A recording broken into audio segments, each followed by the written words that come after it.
পৃথিবীতে নবী রাসূলগণের আগমন ঘটেছিল, উদ্দেশ্য ছিল এই, আল্লাহর জমিনে আল্লাহর মানুষের উপরে আল্লাহর বিধান কায়েম করা।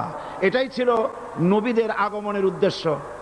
আর শয়তানের আগমনের উদ্দেশ্য ছিল আল্লাহর বিধানের পরিবর্তে ধর্ম নিরপেক্ষ মতবাদ কায়েম করা। এজন্যে পৃথিবীর কোন নবী, কোন রাসূল ধর্ম নিরপেক্ষ ছিলেন না, সবাই ছিলেন ধর্মের পক্ষে।